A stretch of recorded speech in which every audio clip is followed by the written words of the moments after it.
Bonsoir tout le monde, j'espère que vous allez bien. C'est toujours votre bon ref qui a une voix d'outre-tombe, enfin, pas d'outre-tombe en tout cas, une voix éraillée par la maladie, j'imagine. Oui, je pense que c'est ça. Je tousse aussi pas mal, mais bon, écoutez, on fait avec. C'est comme ça, ça va quand même un petit peu mieux. Non mais ça va, ça va, ça va. Voilà, en gros, je peux être là.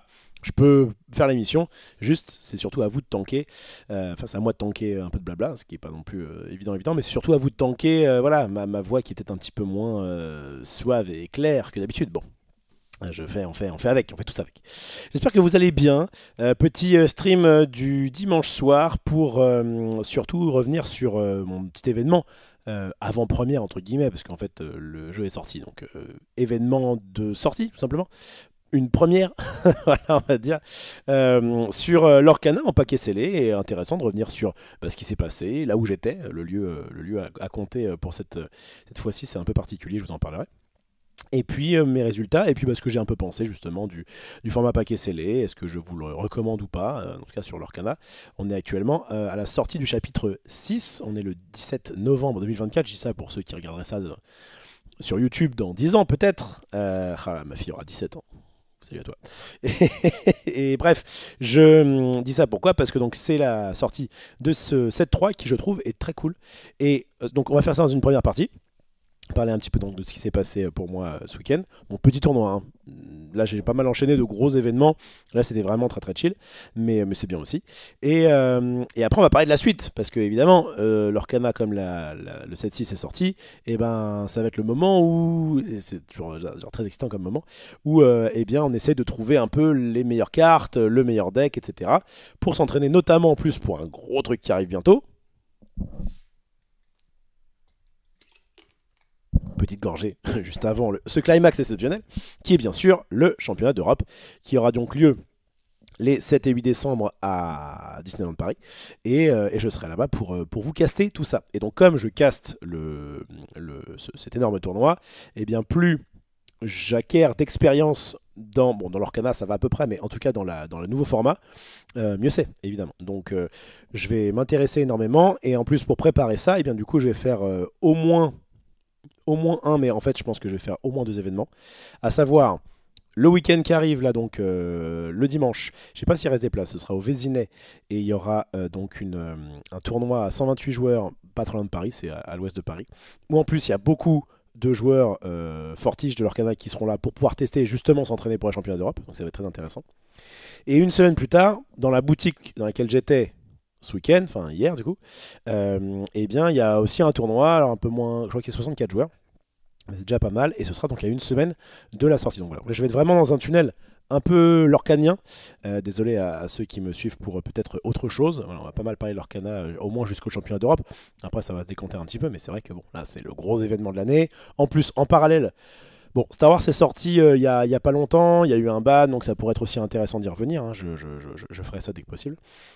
Altered, il y a effectivement le ban de Waru, enfin pas de, pardon, c'est ni un ban ni Waru, perdu. Mais bon, vous avez un peu le principe. Le nerf de Robin, qui du coup était très fort dans le deck Waru, qui peut être aussi intéressant. J'aimerais bien faire un peu de BGA d'ailleurs, si j'ai le temps, mais encore une fois, voilà, je vais prioriser, et vous le comprendrez bien, l'Orcana pour les 3 prochaines semaines à venir. C'est pas impossible que je fasse aussi un peu de Mindbug, j'ai vu que c'était sorti sur téléphone. Pokémon Pocket, je m'y suis pas vraiment intéressé en me disant j'ai pas le temps.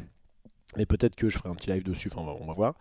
Et qu'est-ce qu'il y a? Et puis il y a avoir d'autres trucs. Magic, on a fait j'ai fait un petit paquet scellé sur Fondation, la nouvelle édition qui est sortie il y a pas longtemps, c'était très cool. Je peux très bien faire les drafts. En ce moment, c'est ce que je fais quand je bouffe. Là, j'ai bouffé il y a une petite heure.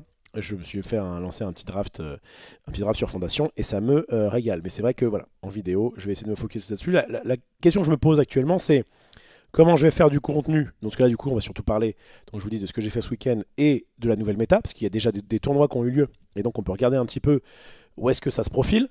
De ce que j'ai pu voir, il y a même un petit fer bleu qui est possible. On a mis Q qui était dans un tournoi pas très très loin. Je savais pas que ça existait d'ailleurs. Je savais pas qu'il y avait un tournoi à ce moment-là. C'était en plus pas très très loin de Paris. Mais bref, il y a des choses qui se font. On va regarder un petit peu tout ça. Et qu'est-ce que je voulais dire à propos?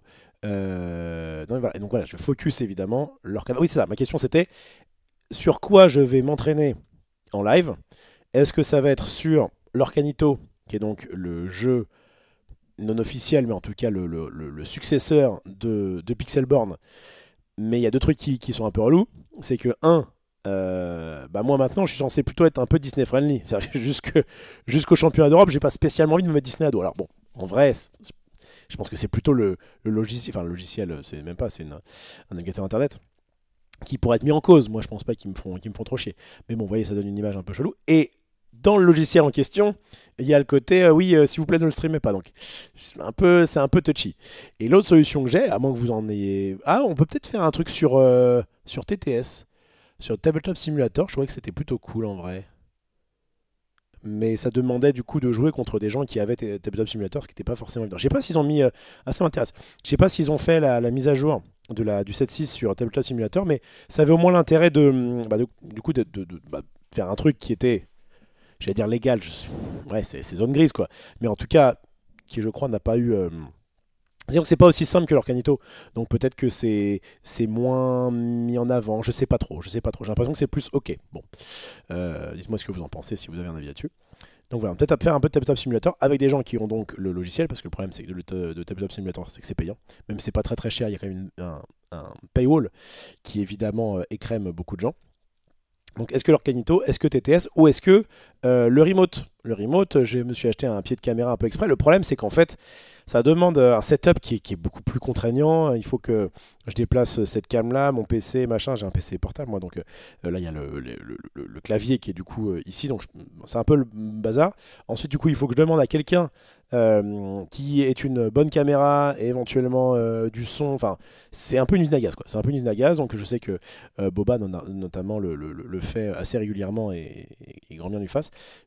Pour l'instant je suis un peu réticent à ça. Donc bon. Mais en tout cas voilà, il existe, que je sache, 3 façons de jouer à l'Orcana de vous faire du contenu l'Orcana, du gameplay grâce à ces 3 donc, possibilités. Je vais voir un petit peu ce que je vais faire, mais j'aimerais bien la semaine prochaine proposer des sessions gameplay où je teste justement les jeux. Donc là on va beaucoup en parler, voir un peu ce qui se fait, mais voilà, après il faudra tester. Salut à Ronflax, salut à Asb. Salut à Rulio, salut à Lezo, salut à Mighty Dude, salut à Lezo encore une fois. Magnifique la boutique où tu es dire, on va en parler effectivement. Salut à Untap Upkeep Draw, j'espère que tu vas bien. Et salut à Aki en remote, bah voilà, j'en ai parlé. Je sais pas si c'est la panacée non plus, mais bon. Donc ouais, je vais revenir sur le tournoi d'hier. Alors hop, normalement si je fais ça, ça fonctionne. Regardez-moi cette belle brochette de BG. À savoir donc notre ami Maxi Lorcana.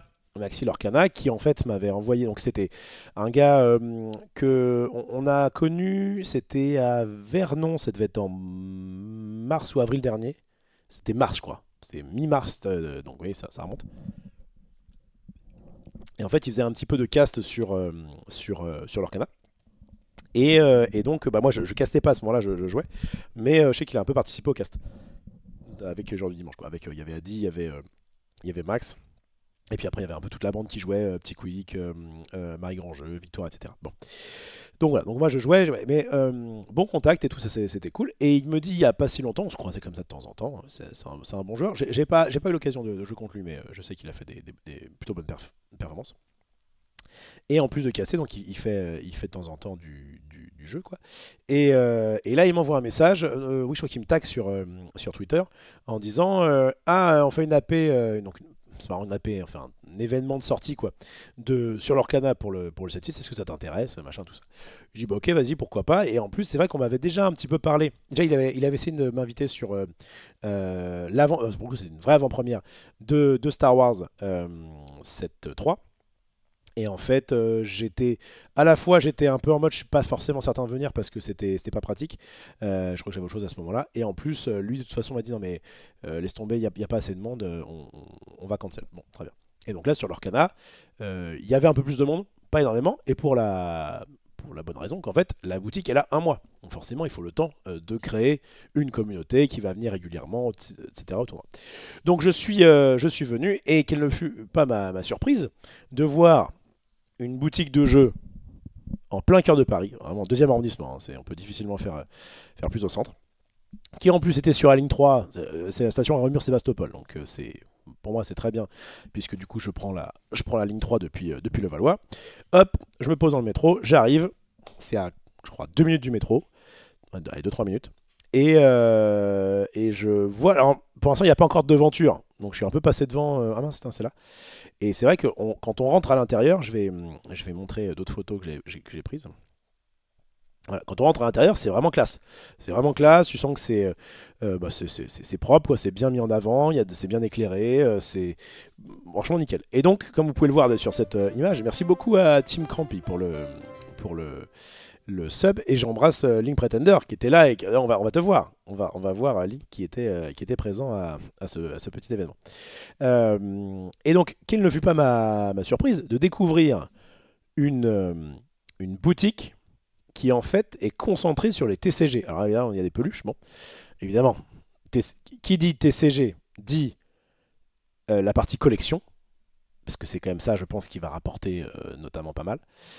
Et qui dit collection dit Pokémon, et qui dit Pokémon dit, bah vas-y, on met un peu de peluche, il y avait un peu de Funko Pop, voilà, il y avait 2-3 trucs, évidemment. En plus, quoi, les petits goodies en plus. Mais c'est 90% de cartes, quoi. Et alors, j'en parlais un petit peu avec Max tantôt, qui me demandait un petit peu alors comment c'est, machin. Ce qui est intéressant, alors peut-être qu'il y en a ailleurs en France, mais moi actuellement, moi j'ai bossé pendant 6 ans à Magic Corporation, qui comme son nom l'indique, était une boutique quasi exclusivement de Magic. Et ça fonctionnait notamment, on était à Bastille, pareil, pas très très loin du centre de Paris. On était à Bastille, et enfin c'est-à-dire ça existe toujours. Et en fait, les patrons m'avaient bien dit, en fait, la boutique n'est clairement pas le truc le plus important, parce que voilà, on paye un loyer dans Paris pour faire jouer des gens qui généralement consomment assez peu. Mais c'est parce qu'on a le site internet, qui fonctionnait très bien à l'époque, je sais pas où il en est actuellement, mais en tout cas ça marchait bien, il y avait le forum et tout machin. C'est parce qu'on a le site internet que du coup on peut se permettre ça. Mais c'est vrai qu'à part ça, toutes les boutiques de jeux que j'ai visitées jusqu'à maintenant, t'as une partie effectivement jeux de cartes, Magic, TCG, bon bah les jeux de cartes du moment quoi, et une partie jeux de société. Et d'ailleurs, dans la boutique, quand tu arrives dans une boutique comme ça, ce qui est le plus volumineux, c'est évidemment les jeux de société.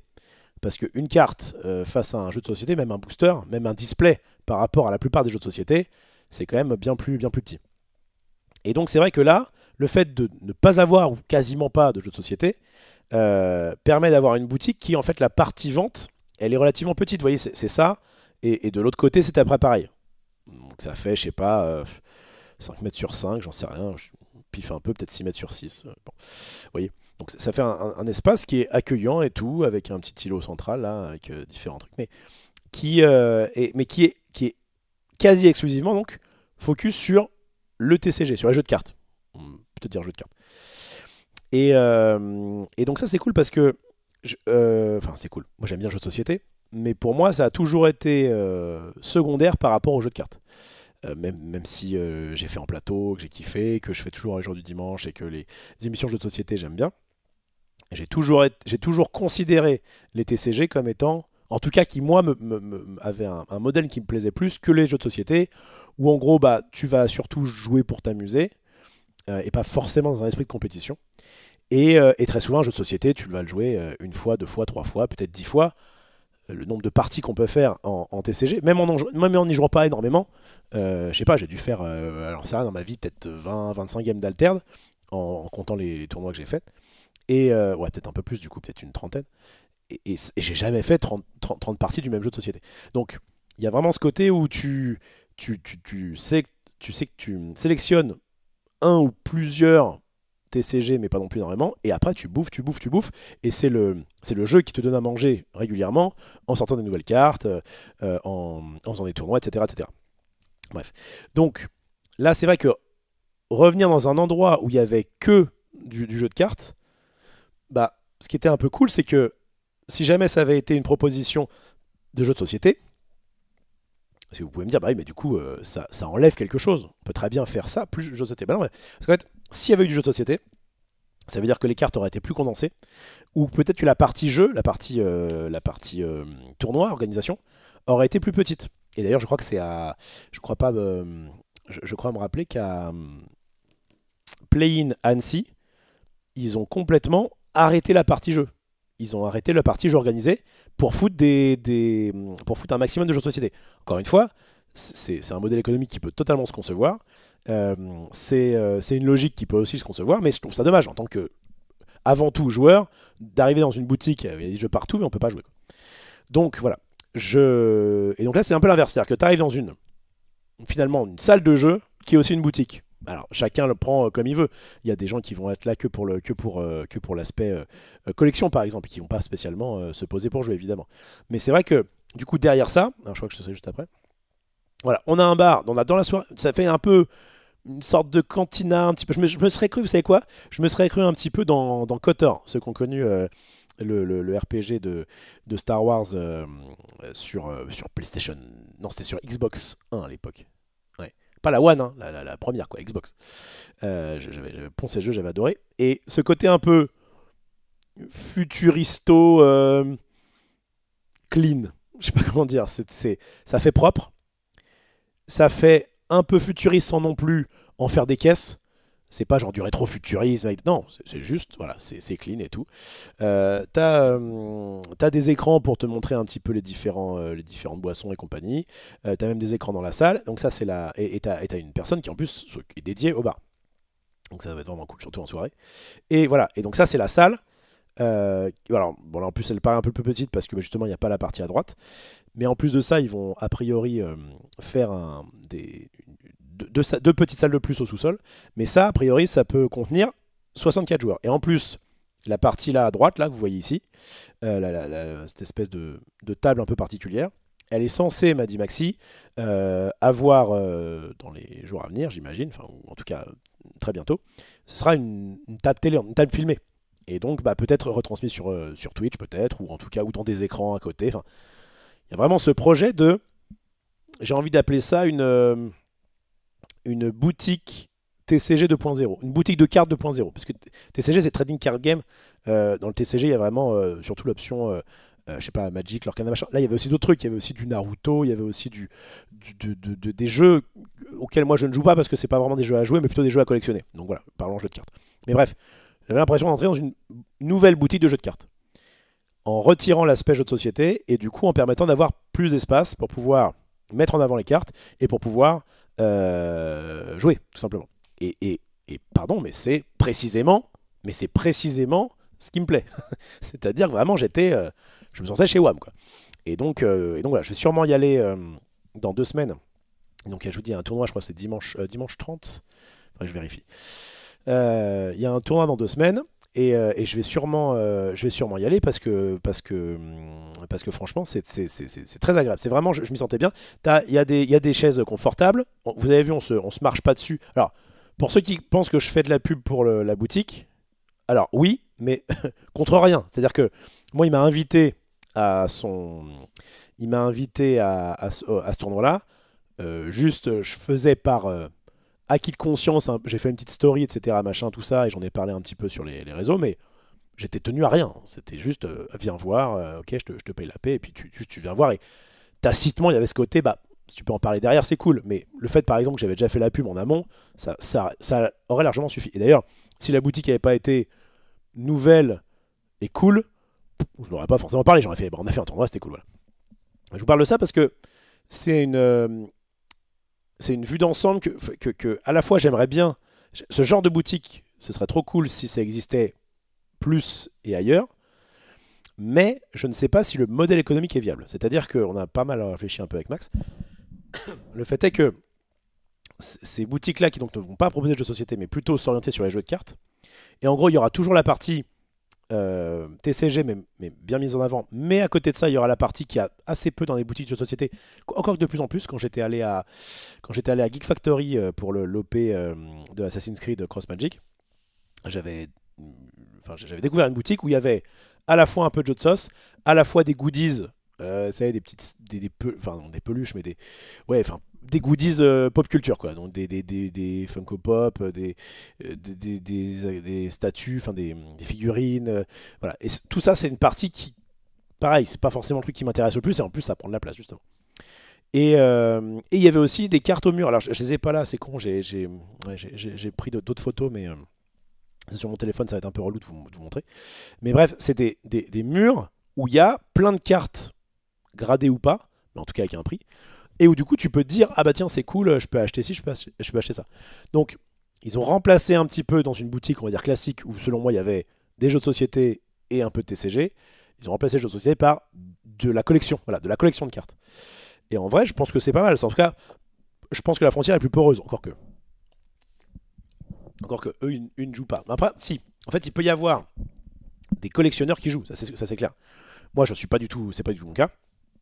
Je ne fais que jouer. Les seules cartes que j'ai, c'est soit pour les revendre, soit pour les mettre dans des decks, soit pour garder de quoi justement pouvoir les mettre dans des decks, donc garder des playsets de cartes pour pouvoir faire le deck le deck que je veux quand j'en ai envie.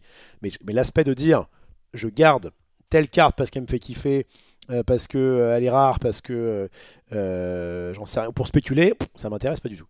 Bref, donc voilà, j'étais vraiment bien là-dessus. Donc des tables qui sont cool, merci beaucoup Frezone, du boss.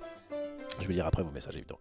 Le fait qu'il y ait une prise au milieu, le fait que, enfin, franchement, c'était très propre. Et également un petit distributeur de boosters. Alors ça fait un petit moment.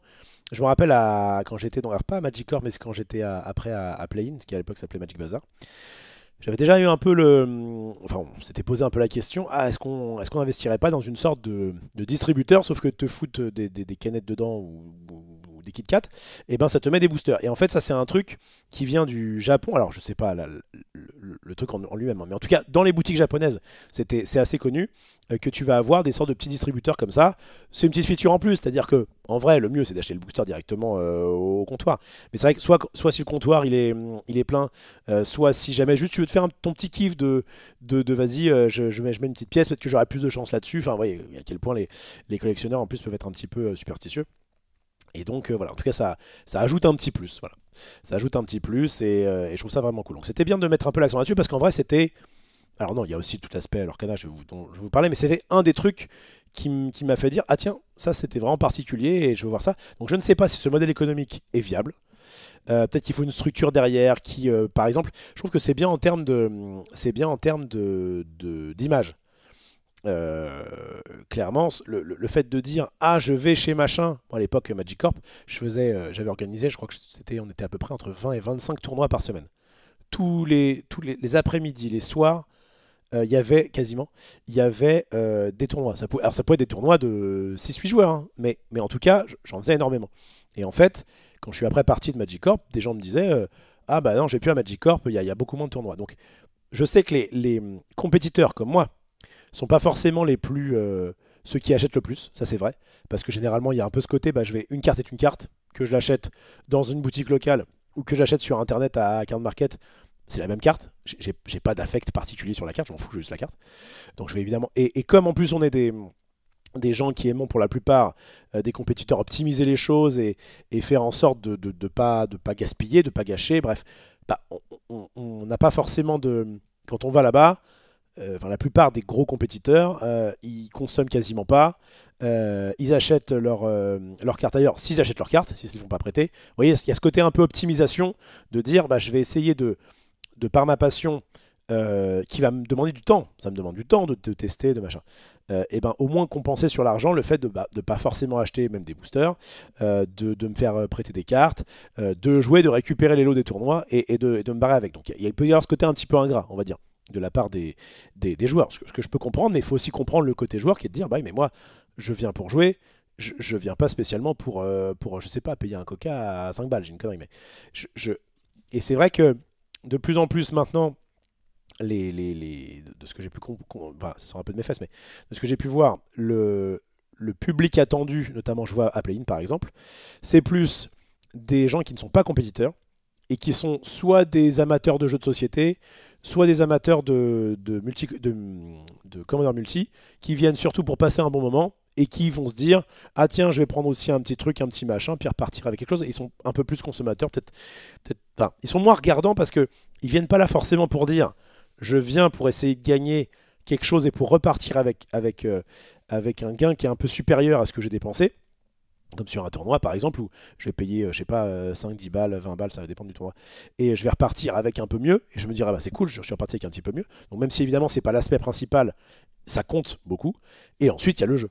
Et c'est vrai que la plupart des autres, enfin donc, la première catégorie que je parlais de personnes que finalement les boutiques chérissent de plus en plus, mais je les comprends encore une fois, c'est des gens qui regardent pas forcément la dépense et sont en mode voilà, je viens, on passe un bon moment et puis c'est cool et puis on peut tiens vas-y on va reprendre une petite bière. Bon, voilà. Donc en tout cas, je pense qu'il y a un. S'il y avait que des compétiteurs, clairement, il y aurait quasiment. Enfin, ça n'aurait pas de sens. Là, le fait qu'il y ait aussi, ça apporte. Donc, les compétiteurs vont en parler entre eux et se dire ah oui, tiens, t'as vu, il y a ça, il y a une nouvelle boutique, machin, c'est sympa. Et puis attention, le compétiteur reste un humain. Si jamais demain, il a, je sais pas moi, un truc à acheter pour son neveu qui a 10 ans et qui collectionne des Pokémon, peut-être qu'il se dira allez, vas-y, je te prends un petit produit, machin, etc. Donc, voilà. Toujours est-il que voilà, je sais pas trop ce que ça va donner. J'espère évidemment que ça fonctionnera. En tout cas, ce que je sais, c'est qu'ils ont vraiment mis les petits plats dans les grands, qu'ils ont fait un truc ultra propre et que pour l'instant, c'est pas trop connu, que je sache, et que ça mérite. Donc voilà. Donc c'est Atmos Arena, c'est dans le cœur de Paris, près de Réaumur-Sébastopol, la station de métro. Et voilà, vous m'y reverrez sûrement, un de ces quatre, et clairement, en tout cas, je pense que dimanche prochain, pas, ouais, du coup, pas celui-là, mais l'autre, j'y serai probablement. Je reviens à mes moutons. Je vous ai donc parlé longuement de cette petite boutique, mais je vous dis, c'est pas spécialement la boutique en elle-même, c'est plus le concept. Est-ce que le concept, c'est quelque chose qui vous plairait? Est-ce qu'il y a déjà des boutiques dans votre coin où vous êtes qui proposent ce genre de truc, où on fait un peu fi des jeux de société, ou en tout cas il y en a moins, et on va surtout s'intéresser à tout ce qui est cartes, et pour essayer de gagner de l'argent, peut-être de la collection de cartes. Est-ce que c'est voilà, enfin, est-ce que voilà, c'est ce genre de débat-là qui m'intéressait. Et puis ensuite, évidemment, je vais vous parler de mon petit tournoi. Je vais d'abord aller dans le blabla temporel, s'il veut bien. Le petit chat du passé, il y a eu des gens qui ont réagi entre-temps. On va aller lire tout ça.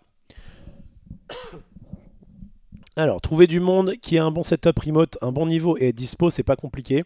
Vu le nombre de créateurs de contenu, je fais quasi que ça pour le training, c'est assez simple au final. Ok, très bien, une tape. Bah écoute, pourquoi pas. Je prends en tout cas m'y essayer. Encore merci à Team Crampy pour son 7e mois d'abonnement, ça fait plaisir. Salut à Evito. C'est quoi ton petit truc Evito là? ZEven 2024, nice. Le manque d'enseigne, ça fait un peu défaut. Oui, c'est vrai. Mais ça viendra, ça viendra. On est allé faire un tour là-bas, la salle est crazy. Ouais, la salle est vraiment, vraiment ultra cool quoi. Salut à Falk Alterd. Oh là là, bah, il y a le maxi dans le coin. Il est là, il est ici, ça arrive. Ah oui, il a répondu au fait que la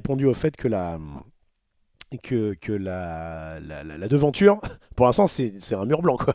Et tu fais, c'est là. Bon, puis en fait, tu regardes dans la vitrine et tu vois qu'il y a plein de trucs Pokémon. Tu te dis oui, c'est là, mais j'ai hésité à un moment donné.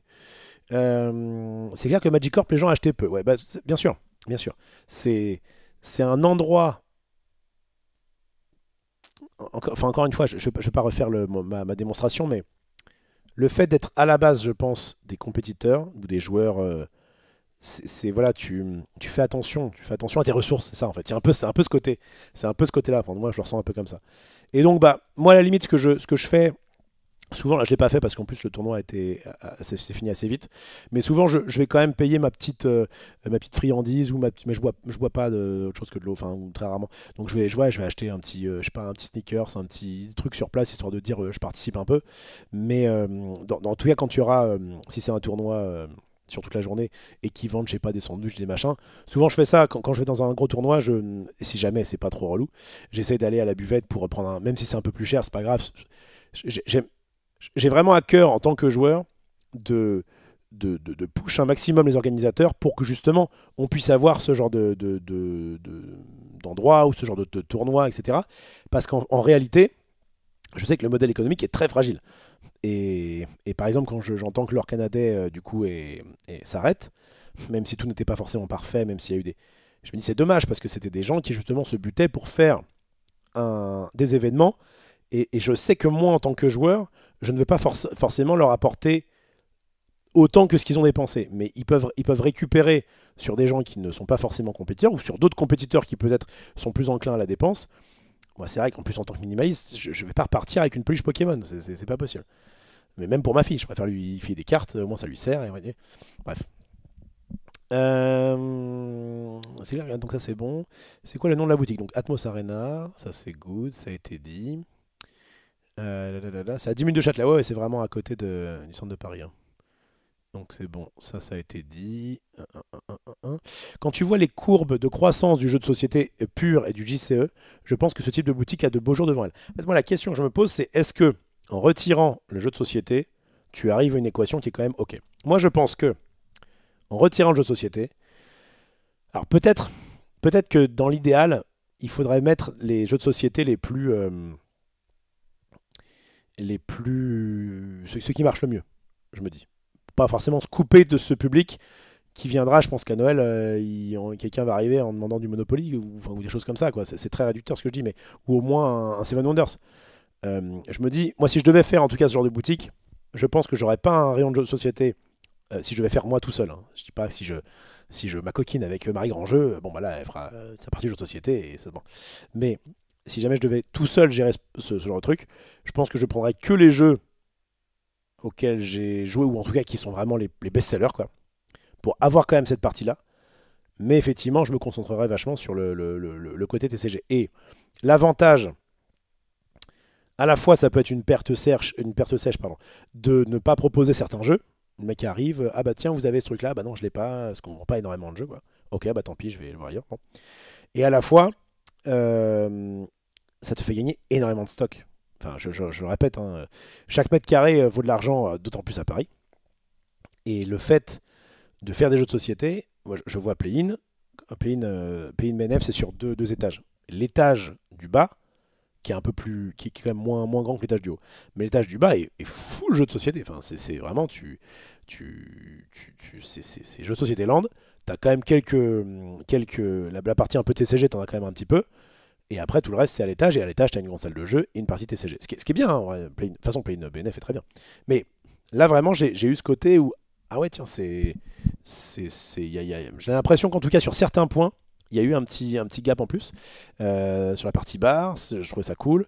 Et bref, bon, voilà. En tout cas, ça va dans cet esprit-là. Mais disons que voilà, ce que tu perds en vente de jeux de société, tu le récupères en mètre carré, mine de rien, que ce soit en mètre carré de devanture, enfin de devanture de magasin, quoi, et en mètre carré de stock. Parce que très souvent, je m'ai passé pour le savoir, quand tu fais des commandes de jeux de société, c'est rare que tu les achètes à l'unité. Souvent, c'est des cartons de 6, de 12, etc. Et donc, bah, tu vas pas forcément tout mettre dans ta boutique, quoi.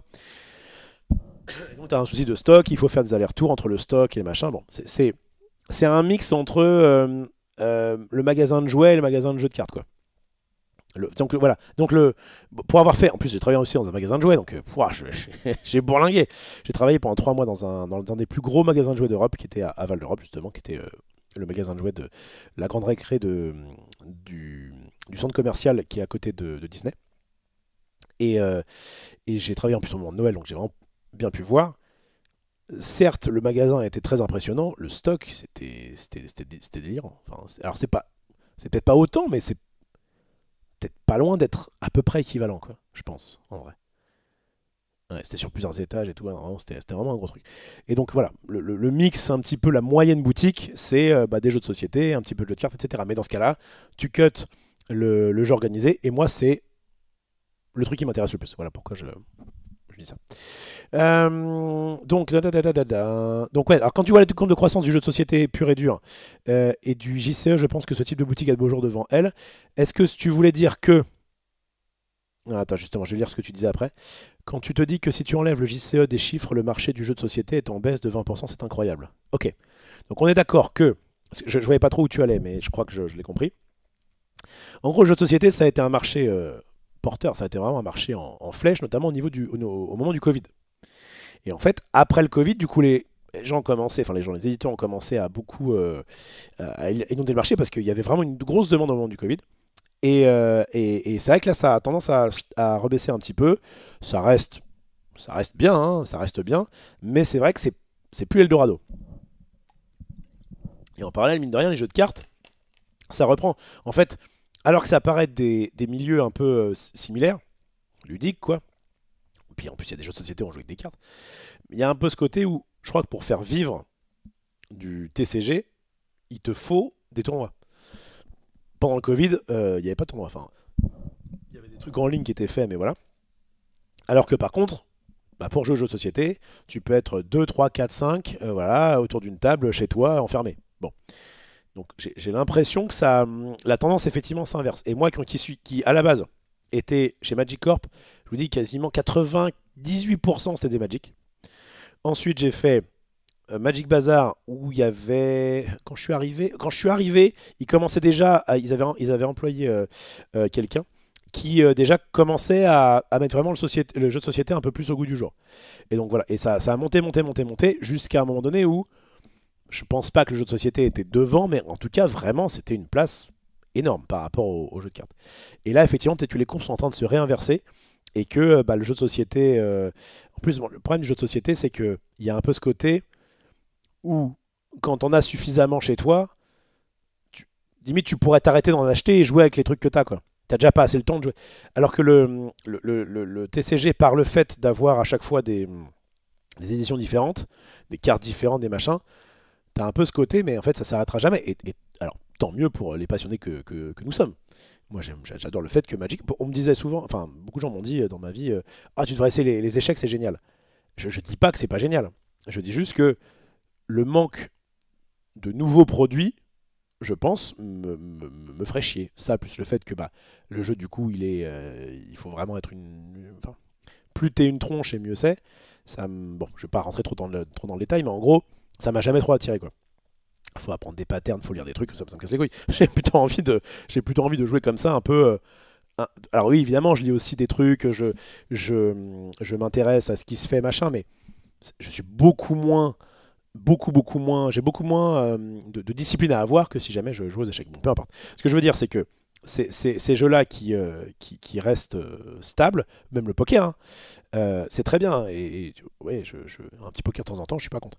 Mais clairement, le fait d'avoir un jeu d'affrontement de cartes avec des cartes qui, au fur et à mesure, vont être nouvelles, le, le- le- le kiff de la nouveauté, moi j'ai pas le kiff de la collection, par contre le kiff de la nouveauté, dès que je vois une nouvelle carte, je me dis alors, qu'est-ce qu'elle fait et tout, c'est bien, machin, ah peut-être dans tel deck, voilà, ça me fait kiffer. Bref, donc, et ça c'est vrai que ce qui est cool, c'est que tu peux avoir un, deux, éventuellement trois TCG, et juste, tu sais qu'à partir du moment où t'es dedans, alors peut-être que dans des moments de ta vie, tu y joueras plus ou moins en fonction si t'as un boulot, si t'as des enfants, si t'as du temps libre, etc. Mais moi, Magic, ça fait plus de 25 ans que j'y joue, et il y a eu des années où j'y ai joué beaucoup, beaucoup moins, mais j'ai toujours eu ça un petit peu oui, dans la tête, et bref. Alors, j'en étais où? J'en étais. Ouais, j'ai pas remercié Frezwen pour son Prime, 21e mois d'abonnement. Et donc, ça te fait, j'allais dire, un an, trois quarts, si je ne m'abuse. Eh bien, merci beaucoup, merci beaucoup. Salut boss, la forme, petit week-end AP avec du draft et du scellé. J'open deux enchantés, j'ai tout cassé, deux tournois gagnés avec des foules de zéro. Bref, tout ça grâce à toi. Ouais. Eh, alors c'est gentil, mais enfin, je pense que si t'avais été, à mon avis, tu t'y es aussi beaucoup pour quelque chose. Bref, toujours fan de toi, Love. Bon, bah, en tout cas, ça fait plaisir. Merci beaucoup à toi, Frezone, et bien joué pour les résultats. Merci à vous, filles, pour le sub. Ça fait plaisir. C'est ça qui est l'avantage l'avantage du chat du passé, c'est que quand vous subez, il n'y a pas beaucoup, hein. Généralement, quand vous êtes sub à un gros streamer, souvent ils vous remercient, mais des fois ils vous zappent un petit peu. Enfin, moi je sais que, bah, notamment sur le jour du dimanche, on peut pas, quand tu es en pleine game, forcément remercier tout le monde. Là, au moins, vous êtes remercié, au moins une fois, c'est sûr, voire deux. Donc, finalement, le sub chez moi vaut le double, tout en étant le même prix, vaut le double d'un sub d'un autre random. Alors, donc on disait quoi? Ouais, voilà. Quand tu te dis que si tu enlèves le JCE, donc le jeu de cartes évolutif, bon, j'imagine que tu veux dire JCC, je sais pas, des chiffres, le marché du jeu de société est en baisse de 20%, c'est incroyable. Ok. Salut à Camon l'escroc, salut à Nageur, j'espère que tu vas bien. Attends, Atmos, ce qui est parfait, c'est qu'ils ont un bar, donc tu peux venir que pour jouer. Ils ont quand même du chiffre à faire via la consommation de boissons bouffées. Alors, je sais pas je sais pas s'il y a toujours Maxi dans le chat. Je sais pas quel modèle économique ils ont vis-à-vis de ça. Je me rappelle qu'à l'époque de Magic Corp, par exemple, les patrons interdisaient de faire des échanges dans la boutique. C'était un gros truc. Et même si jamais les gars faisaient des échanges en dehors de la boutique, c'est arrivé qu'ils disent, du coup, tu rentres pas. Il y avait vraiment ce côté très... Alors ça peut en choquer certains, mais il faut savoir que euh, comment s'est créé Magic Corp. À la base, c'est deux entrepreneurs qui s'en foutaient pas mal de Magic, qui aimaient bien l'argent, et en même temps, on peut pas leur... voilà, ces entrepreneurs, ils aiment bien l'argent, il n'y a pas de problème. Je ne dis pas que... Attention, ce n'est pas un jugement de valeur, c'est juste les faits, ils voulaient faire de la thune, et Magic, ils s'en foutaient un peu. Et en fait, ils ont testé le jeu, ils ont fait ah ok c'est cool, mais je préfère le vendre. Très bien, enfin, il en fallait, il n'y a pas de problème. Merci pour le sub. Et ce qui se passait, c'est qu'ils étaient à l'époque sur la place de Jussieu, donc devant la fac de Jussieu.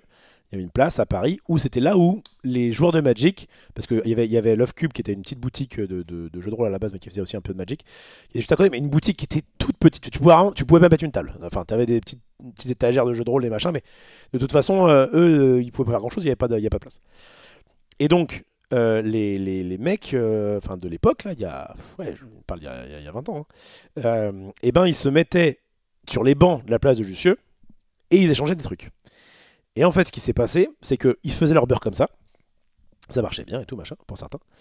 Et en parallèle, ils ont créé le site, bon, peu importe.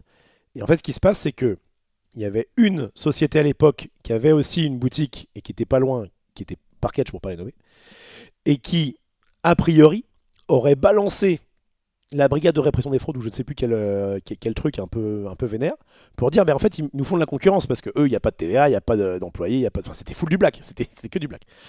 Et en fait, Magic Corp a fait, enfin, ce qui allait devenir Magic Corp, ils ont vite créé une boutique, enfin, ils ont pris une boutique physique pour dire non, on a une vraie boutique et tout, elle est là. Bon, je vous raconte un peu avec mes souvenirs de mecs qui m'ont raconté, bon, voilà, peut-être que la vérité n'est peut-être pas exactement ça, mais vous avez un peu l'esprit. Le principal, c'est que vous ayez l'esprit. Donc, ils ont créé ça un petit peu en catimini et finalement, ça a plutôt bien fonctionné. Et pourquoi je vous parle de tout ça? Parce que à l'époque où il pleuvait sur la place de Jussieu, eh ben, ils allaient dans une grosse boutique qui s'appelait Hostellon, qui était un grand hangar dans Paris, je n'ai pas connu moi malheureusement, mais les Pedro Canali et compagnie pourront vous en parler. Une grosse boutique, et en fait ils disaient, quand on allait là-bas, avec nos classeurs, avec nos valises de classeurs de Magic, eh ben, on s'installait sur les tables, on vendait nos cartes, on était copains plus ou moins avec les gars qui travaillent là, et en fait, puisque le marché de la carte à l'unité, bah, du coup, était un peu vampirisé par ces gens qui venaient comme ça pour faire leur beurre. Et bah, du coup, Hostellon a fermé. Et donc, quand ils sont arrivés à Magic Corp, ils ont dit alors, on fait une salle de jeu, pour les raisons que je vous ai plus ou moins dit juste avant. Par contre, il n'y aura pas de deal, comme on disait à l'époque. Dealer, mais plus le côté carton. On dealait, mais que des cartons. Promis, ça c'est sûr. Que la bac tombe pas sur. Bref. Et donc, il y avait vraiment ce côté strict de si tu rentres. Il n'y avait pas trop ce côté si tu rentres tu consommes au tout début, mais il y avait plutôt ce côté on veut pas de donc à la base il y avait, enfin je sais que certaines boutiques ont gardé le fait qu'il n'y a pas le droit d'avoir de vente, c'est-à-dire que tu as le droit d'échanger mais tu n'as pas le droit de vendre, ce qui est un petit peu, si vous me permettez, un peu hypocrite, puisque des fois t'échanges une carte à 5 balles contre une carte à 8 et t'es en mode bah, vas-y je rajoute 3, mais voilà, il n'y avait pas trop que ça se voit. Donc il y a eu vraiment cette espèce de barrière qui était de dire attention, c'est pas la fête quoi. Et pareil, quand je suis arrivé à Magic Bazaar, eux pour le coup ils étaient un peu plus souples, donc il y avait ce côté, voilà, c'était à Magic Bazaar où il y avait ce côté vous avez le droit d'échanger, on tolère les échanges, on n'est pas très fan, mais parce qu'on vend des cartes à l'unité. C'est comme si tu vendais, ça peut se tenir hein, ce discours, c'est comme si tu vends du poisson, voilà, t'es dans une poissonnerie et t'as un petit coin bar où tu peux éventuellement voilà, parler avec des gens, et t'as des mecs qui ramènent leur propre poisson. Tu fais attends frérot, vous voyez, enfin, si on le ramène sur comment dire, sur d'autres secteurs, c'est logique. Tu vas pas dans une boutique pour vendre le produit d'une boutique aux clients des mecs potentiels. Mais bon, c'est plutôt toléré généralement dans le monde du TCG parce que justement c'est du TCG et parce que c'est du trading card game et parce que tu vois par exemple ça se ferait pas sur du jeu de société. T'arrives pas à play-in avec tes jeux de société d'occasion, et pss, tu veux pas un Seven Wonders.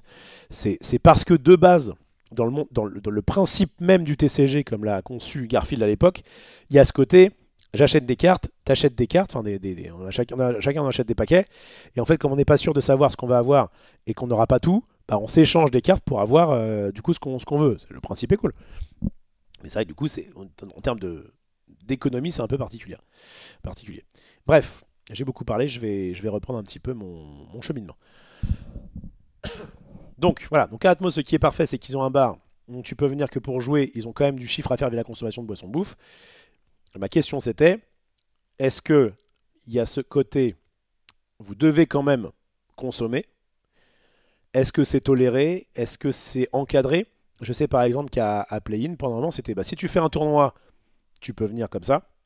Par contre, si tu fais pas de tournoi, tu dois consommer quelque chose. Voilà. Et il y a même des bars à jeu où c'est comment dire, c'est timé quoi. C'est si tu viens pour une demi-heure, tu payes tant, tu viens pour une heure, tu payes tant, on te prête des jeux, mais il faut forcément au bout d'un moment dégager un peu de thunes. C'est un modèle économique, il faut que ce soit viable, et surtout dans Paris, où vraiment le mètre carré, c'est aberrant. Donc il faut rentabiliser les mecs qui viennent l'après-midi, le soir, hein, bref.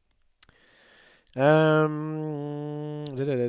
un lieu convivial où les gens passent du temps, ça optimise aussi l'envie d'acheter un truc. Alors c'est vrai, mais du coup, tu peux forcément avoir un décalage entre les gens qui des fois viennent et juste achètent et repartent, et t'es en mode bah c'est cool, il m'a fait, enfin, vraiment il a participé à mon chiffre de façon active, et le mec qui vient se poser dans ta boutique de 14h à 23h et qui t'a pris un tournoi et une canette et encore, tu vois, et qui a fait des échanges contre des gars qui peut-être allaient potentiellement t'acheter des cartes. On peut concevoir qu'il peut y avoir des abus. Voilà. Il peut y avoir des abus. Et donc, il faut voir comment gérer ces abus. Soit tu es en mode j'y vais à la cool. Et puis, quand je vois que ça fait. Qu'il y a un mec qui vient toutes les semaines, tous les jours et qui consomme absolument rien, mais qui est juste bien content d'être là. Bon, au bout d'un moment, je vais peut-être le voir en lui disant écoute, frérot, tu comprendras que nous, on a une boutique à faire tourner. Ou alors, tu vises encore une fois plus grand. C'est-à-dire que si tu dis nous, notre but, c'est juste que les mecs se sentent bien, parlent un peu de notre marque, et peut-être que ça peut ruisseler sur d'autres trucs, faire des gros tournois plus tard, ou faire. Voilà. Si tu échanges de la com, si tu échanges de la bonne com, si tu as besoin de bonne com, c'est pas déconnant de dire venez comme vous êtes, ça va être tranquille. Pas forcément besoin de consommer à l'entrée. Il n'y a pas un tableau qui dit. Je trouve on avait mis des tableaux, je me rappelle à Magic, enfin à Play-in, qui disaient vous avez le droit d'échanger, pas de vendre. Il faut consommer une fois toutes les, je sais pas, peut-être tous les 2 heures, j'en sais rien. Je me rappelle plus. Et c'est juste pour éviter les abus. C'est-à-dire que si un mec, ça fait 2h30 qu'il est là, tu vas pas forcément lui dire allez, achète-moi quelque chose. Mais ça évite les squatteurs, quoi. Voilà, ça évite les squatteurs.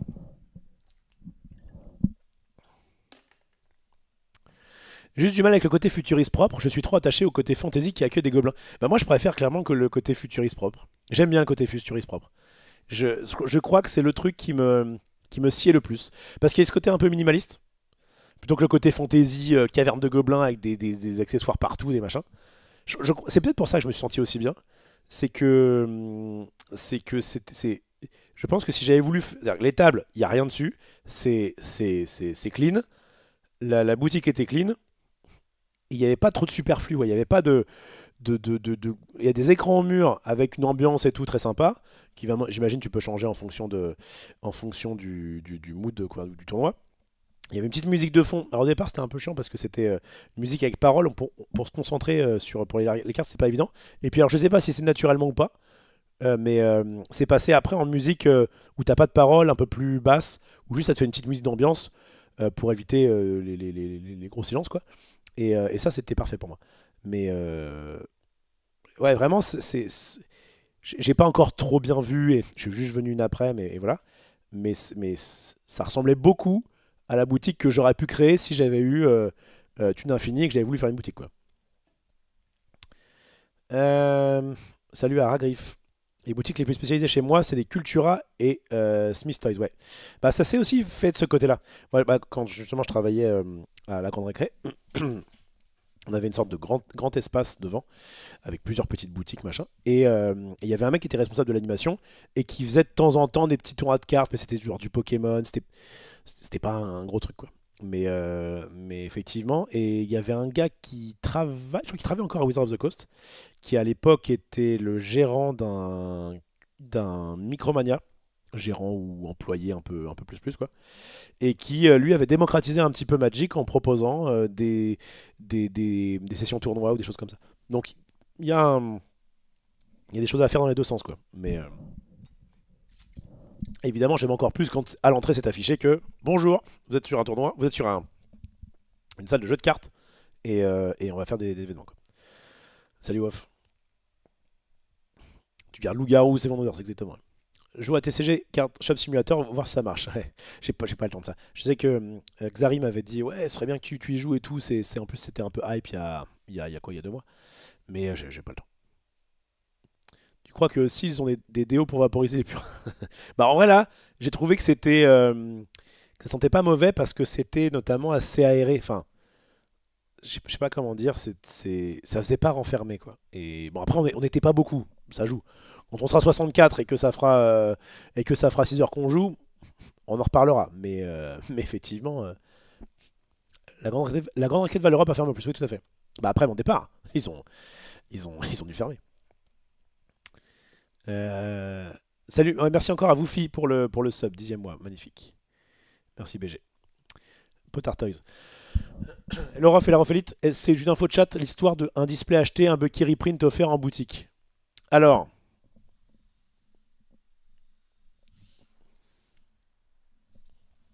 je sais pas si c'est un, je sais pas si c'est une info de chat, mais effectivement, je vais aller vous chercher de toute façon les lots que j'ai récupérés.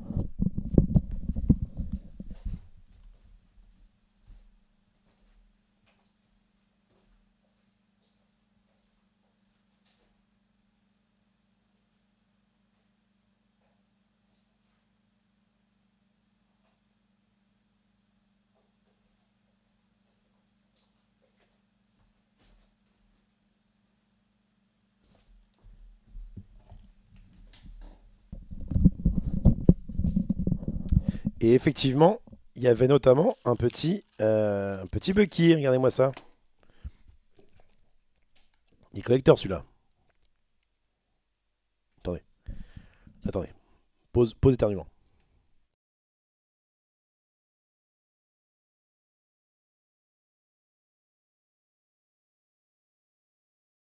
On est bon. Hop. Bon, il est dans l'espace là, mais. Regardez, il est devenu bien plus fort. Hein. Il coûte 3. Il a pure d'atteinte. Et sa capacité à être énervé. Mais effectivement, il est foil. Il est foil, il est marqué 7-2. Et il est pas marqué promo. Donc c'est vraiment comme si vous aviez ouvert une foil dans la boîte, quoi. Je vais peut-être vous le vendre celui-là. Et les collecteurs, c'est le premier Bucky c'est le premier Bucky erraté que je signerai. Peut-être en fin d'émission, je vais voir. J'ai récupéré aussi, tiens, tant que j'y suis, mon petit Wasabi. Promo cette fois-ci. Que j'ai pas joué mais que j'ai eu dans mon pack. Le problème c'est qu'en fait il y a pas mal de choses qui sont dépendantes des objets et je trouve que les objets en scellé c'est pas fou. Et Ornille... Alors vous la voyez pas mais elle est verte aussi. Lemon qui elle aussi est une petite carte promo que j'ai pu récupérer à l'avant-première. Ainsi que 2 petits boosters. Tiens je vais... Allez je les ouvre. Ah c'est une enchantée, c'est ouf. En fait le problème c'est que ce qui est mal barré c'est qu'il y a eu un mec qui a une enchantée dans... dans ses autres consolations. J'en parle après. Oh, en vrai, beau bestiaux. Nice. Ok, cool.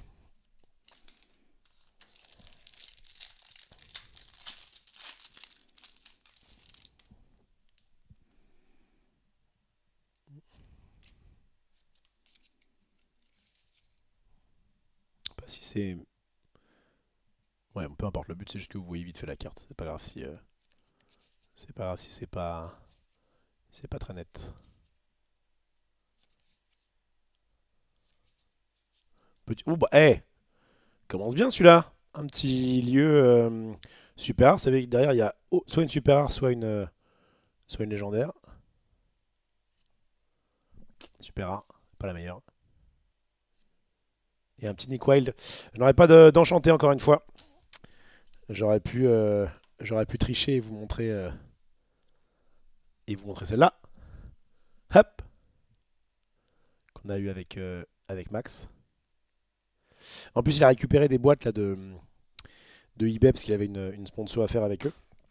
Donc on va peut-être, mais je sais pas trop quand caler ça, on va faire une petite session d'ouverture. D'ailleurs, en vrai, si jamais ça vous intéresse, euh, la vidéo est sortie. Merde. La vidéo battle d'opening sur l'Orcana est sortie sur le jour du dimanche. Je ne veux pas vous spoiler, mais il y en a un qui a eu un peu plus de chance que d'autres. Voilà, je ne veux pas vous spoiler. Si jamais vous voulez voir cet opening, on a 2 boîtes chacun à ouvrir et on essaye de voir qui a le plus de chance, pas forcément sur la puissance de la carte, mais sur la rareté. Donc on a une enchantée. Mais je ne sais, enfin, si vous n'avez pas vu la vidéo là actuellement, je ne vous spoil pas pour savoir qui l'a ouvert. Et il y a eu quand même de très belles choses. Vous voyez sur les jours du dimanche, si jamais le cœur vous en dit. Revenons dans le blabla temporel. Et après, je vous raconte un petit peu ce petit événement de sortie qui s'est ma foi bien passé. Donc là, oui, pour revenir à la question, je ne sais pas si c'est un display acheté, un Bucky reprint offert, mais en tout cas, il y a des Bucky reprint en boutique, effectivement. Merci à Kazan92, je ne sais pas si tu es encore là, parce que c'était il y a un bon quart d'heure. Et merci pour le Prime, ça fait plaisir. Et n'hésitez pas, évidemment, si vous êtes sur YouTube et que vous avez un compte Twitch attaché à votre compte Amazon Prime, et si jamais vous, de base, vous ne souscrivez à aucun streamer, de venir. Je suis là surtout de 22h à minuit. Maintenant, c'est un peu moins précis, mais c'est grosso modo après ce que je vise. Et à me lâcher votre petit Prime, ça fait plaisir. Jiminy, il y avait Gérard, effectivement. Ah, je suis, il y avait Gérard. On en a déjà parlé, mais il avait cette voix-là, hein, vraiment. Je sais pas ce qui devient, mais la fois que je l'ai vu, c'était quand j'ai quitté Play-in, ça devait être il y a 4-5 ans. Et bon, il allait bien, mais bon. Logiquement, il devrait partir un peu avant nous. Logiquement. Au final, on sortait, on faisait les échanges quelques plus. Oui, tout à fait. Et samedi à Jussieu que du bonheur. Certes, mais c'était moins pire, disons, que juste devant la boutique. Et puis ça, il y a quand même cette petite barrière de ah oui, il faut quand même bouger, machin. Que ça aurait été un peu la comment on appelle ça, la porte ouverte. Si jamais on laissait faire dans la boutique, alors il y aurait eu plus de gens. Il y a eu des gens. Voilà. En fait, il y a des gens qui venaient. Tu leur disais bah voilà, pas d'échange dans la boutique et juste ils échangeaient pas, ils faisaient leur beurre ailleurs quoi. Si jamais tu commences à accepter un petit peu. Bah du coup après faut pas s'étonner qu'il y en ait plein qui le font et même ceux qui n'y avaient pas forcément pensé parce que du coup pour qu'il y ait un échange il faut qu'il y ait 2 joueurs et souvent enfin il faut qu'il y ait 2 personnes et du coup il y a forcément un mec à un moment qui dit ah au fait t'as pas des trucs à voilà. Et quand justement on avait cette espèce de chape de plomb qui était dire non pas d'échange pas de rien dans la boutique voilà bah, évidemment tu peux pas empêcher le mec d'aller à l'autre bout de la rue mais c'est évident que ça n'a pas le même impact que si c'était précisément la boutique. Alors le poisson, c'est pas marqué Training Fish Game, c'est vrai ça. Tu peux trouver un entre-deux, vente de cartes à l'unité avec des dates de bourse d'échange spécifiques afin de satisfaire tout le monde. Pourquoi pas. Mais, enfin, peut-être aussi parce que Magic Corp avait ce statut de vendeur de cartes à l'unité, que ce soit sur Internet ou... C'était vraiment particulier sur Magic Corp, c'était vraiment le cœur de... Le business model, ça reposait en énorme partie sur la vente et le rachat de cartes à l'unité. Ce qui fait que quand tu arrives et qu'un mec te dit j'ai des cartes à racheter, si tu mets pas un peu le haut là, t'as un mec dans la salle qui fait attends, si tu veux, moi je peux te racheter tes cartes et tout. Enfin, tu vois, là au moins c'est tu veux racheter des cartes, tu vas au comptoir, on te rachète des cartes. Tu veux nous acheter des cartes, bah tu vas, on avait des bornes et machin, tu vas acheter des cartes. Et forcément que du coup les gens potentiellement dans la boutique sont techniquement des concurrents, que ce soit pour l'achat ou pour la revente. Parce qu'en réalité, quand tu fais un échange, bah, du coup, tu combles un besoin par une personne tierce, alors que ce besoin aurait pu être comblé par la boutique. Moi, vraiment, j'avais la logique, parce que j'étais un peu dans les deux camps. J'étais dans le camp de bah, je suis employé, donc, et puis en plus je comprends les motivations, puis je veux un peu garder mon boulot, donc c'est un peu normal de défendre un peu ce modèle-là. Et à la fois, je comprends les mecs qui étaient en mode bah là, on veut s'échanger de trucs, il y a lui qui a ouvert ça, moi qui ai ouvert ça, comment on fait? Voilà. Bah, un jeu, il y a un minimum de conso, tout à fait. Pour un tournoi, 10 euros de conso mini, sinon faut compléter. Ok. Ils sont dit comme chez moi, exactement. Métier 8, en tout cas, quelqu'un dans la salle était malade. C'est moi qui étais malade. Et on était 6.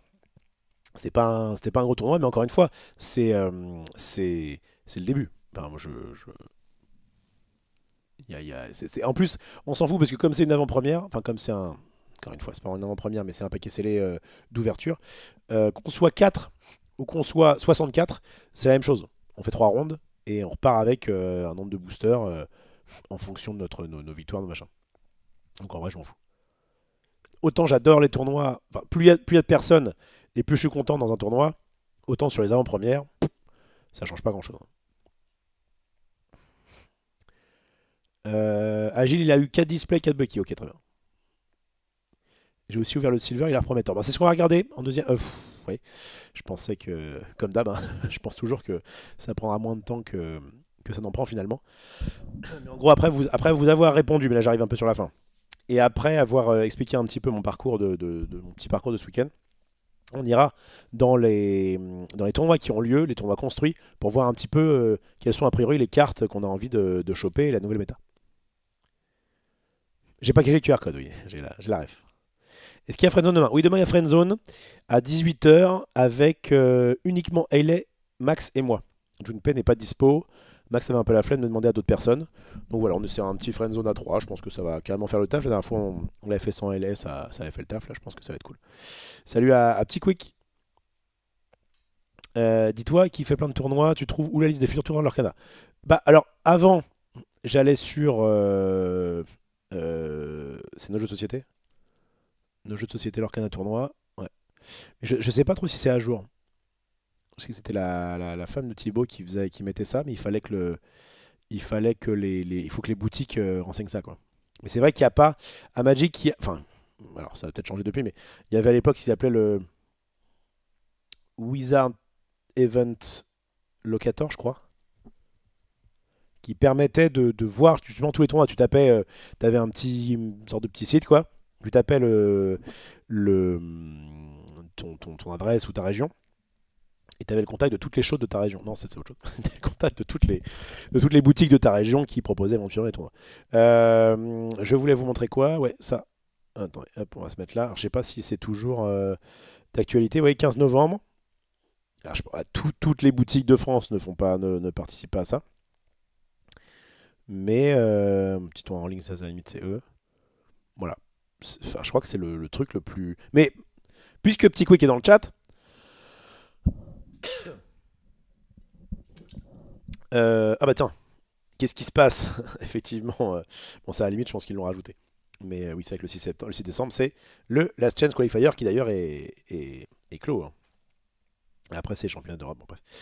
Qu'est-ce que je voulais dire? Oui, il faut absolument créer une sorte de site officiel, ou sur le site officiel, avoir un truc où tu peux retrouver les tournois. C'est vrai que c'est cool. Après bon, normalement si tu habites dans une région en particulier, tu sais à peu près quelles sont tes boutiques locales et du coup tu peux les appeler pour savoir est-ce que vous faites du Lorcana machin. Mais c'est vrai qu'un truc qui centraliserait tout, ce serait bien mieux. Of course. Tip Tib, bonsoir, j'aime trop le TCG, j'aime bien en faire du contenu, mais ça me prend trop de temps. Faire la vidéo et le montage, c'est vrai. C'est vrai que c'est long. C'est pour ça que je me fais pas trop chier avec le montage. C'est pour ça que je me fais pas trop chier avec les miniatures. Je suis là avec vous sur Twitch. Je remets ça le lendemain à 10 h sur YouTube. Et j'ai l'impression que c'est le meilleur compromis pour que moi ça me prenne le moins de temps possible et que ça plaise à. Alors il y a des gens qui vont dire oui, bah, je préfère les vidéos un peu cut, un peu machin. Je sais qu'aussi il y a des gens qui aiment bien justement ce côté un peu libre où il y a aucun cut et où bah, si des fois j'éternue, je me tousse, je machin, j'engueule un mec. Bon, c'est assez rare. Mais eh bien dans ce cas-là, on laisse et enfin, ce contenu en direct me va largement. Et en plus, j'ai un défaut, moi. Max est très bon à ça. Moi, je suis pas très bon. Enfin, je suis pas assez efficace. Pour avoir fait des émissions à l'époque, sur Magic Corp, sur Magic Bazar, etc. Sur YouTube. L'exercice, j'ai un petit peu de mal parce que, bon, déjà, ça demande un travail en amont, parce que j'aime pas trop. Et en plus, comme je sais que je peux refaire, alors je vais avoir ce côté un peu perfectionniste qui va ressortir et je vais vouloir dire attends, non, là j'ai mal commencé, je la refais. Et en fait, c'est chiant. Et après, faire un petit peu de montage pour éviter les hésitations, les machins. Maintenant, je fais que du live. C'est ok, je me gourre sur l'intro, bah tant pis, on y va, on avance quoi. Et puis ça donne ce côté un peu, oui, un peu.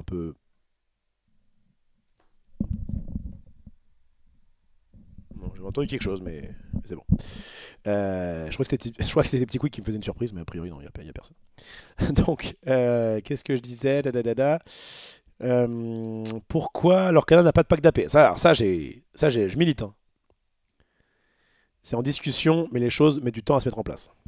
Ça viendra. Qu'est-ce qu'un pack d'AP? Un pack d'AP, c'est un pack d'avant-première. Et le pack d'avant-première, c'est très connu à Magic. Et c'est ce que fait aussi Star Wars. C'est un truc où en vrai, on va pas se mentir que les packs d'AP, c'est. C'est-à-dire que quand je tape pack d'après, il y a marqué pack d'après-midi l'Orcana. Donc c'est vraiment la merde. Pack d'avant-première. Pourquoi j'ai mis après aussi? Je suis con. D'avant-première Magic, voilà. C'est un petit produit, quoi. Où vraiment, en plus, la plus-value entre ça et 6 boosters est pas très haute, hein. Mais en fait, tu as dedans une petite carte promo en plus. Tu vas avoir un petit code pour pouvoir. Pour pouvoir échanger ça sur Arena pour avoir des cartes en plus dans le jeu. Et il pourrait faire ça. Il pourrait faire un pack d'AP à l'Orcana où tu échanges pour avoir des cartes en plus sur Pixelboard, par exemple. Pour être super sympa. Qui fout le troll. Et voilà, surtout c'est ça. T'as un petit dé. Voilà, donc tu pourrais avoir un petit pack comme ça qui symbolise déjà en lui-même, rien que le nom du pack te dit ah, mais du coup, il y a des avant-premières à ce truc-là. Tu vois, sur Star Wars, t'as des packs d'avant-première, donc du coup, un mec qui voudrait s'y mettre, il voit qu'il y a des packs d'avant-première, il se pose la question et il se dit ah, mais d'accord, c'est cool, du coup, une semaine avant la sortie, il y a des événements, machin. Moi, j'appellerais pas ça avant-première parce que moi, j'appellerais ça ouais, pack de sortie ou vraiment, peut-être release pack. Je crois qu'il y avait un truc qui s'appelait release quelque chose, mais qui te dit bah c'est le jour de la sortie, enfin la semaine de la sortie, qui en plus est la sortie dans les boutiques, quoi. On met en avant ce genre d'événement où on vient faire un petit paquet scellé et on s'amuse bien avec les nouvelles cartes. J'en étais où? Est-ce que j'ai essayé de Mindbug sur iPhone? Non, j'ai pas le temps. Mais je sais. En fait, je l'avais je sais pas comment ils appellent ça. Pré-téléchargé ou j'étais en mode vas-y, ça m'intéresse. Et je l'ai vu un jour pop sur mon téléphone, il y a quelques jours, en disant ah oui, d'accord, maintenant il le télécharge automatiquement. Et j'étais en mode mais vraiment, je passe mon temps à faire plein d'autres trucs et j'ai pas le temps. Mais a priori, ça a l'air cool. Il y aura peut-être des places libres l'après-midi pour ceux qui ont pris les 2 slots mais qui réussissent à se qualifier le matin. Ah, c'est pas con pour les LCQ, ouais, c'est vrai. Est-ce que ça change d'avoir des boosters sortis d'une display? Non, non, vraiment, c'est. Après, moi j'ai connu les avant-premières où on n'avait pas de pack d'avant-première, hein, et ça marchait très bien aussi. C'est juste que l'avant-première, c'est un faire un peu ce côté. Tu viens, soit le jour de la sortie, soit un peu avant, faire un tournoi en paquet scellé qui est idéal parce que, un, tu n'as pas besoin de ramener de cartes. Deux, tu vas pouvoir découvrir des cartes avec lesquelles tu n'as encore jamais joué. Ou peut-être que tu n'as même pas vu parce que tu n'as pas forcément regardé les reveals. 3, tu repars du coup forcément avec des cartes. Forcément, le tournoi avant-première est plus cher, mais enfin, c'est forcément plus cher qu'un construit puisque on te file des cartes quand tu files les boosters. Et en fait, c'est pour information, je crois que c'est le tournoi, en tout cas à Magic à l'époque, le plus joué de tous les tournois de Magic confondus. L'avant-première, les tournois d'avant-première, ça a été, et c'est encore hein, pendant longtemps, enfin c'est encore le cas, des tournois qui pouvaient à la fois plaire à des très gros compétiteurs, qui juste se faisaient un petit kiff, quoi, et à des gens très, très casual, qui venaient parce que justement c'était leur seul tournoi, je vais pas dire forcément de l'année, mais de la saison, quoi. Beaucoup de gens, tu les voyais aux AP, tu les voyais plus après, c'est pas grave, c'est un peu dommage de pas convertir en allant plus loin, mais C'est déjà ça, quoi. C'est déjà ça. Ça permet de faire d'aller en boutique. En plus, il y a vraiment une tolérance qui est accrue par rapport aux nouveaux joueurs, par rapport au fait de ne pas forcément jouer correctement certaines cartes. Enfin, voilà, il y a vraiment il y a vraiment ce côté beaucoup plus permissif que sur les tournois compétitifs avec des gros enjeux où là, bah, si tu as oublié de piocher sur Diablo, bah, tu es dans les fesses.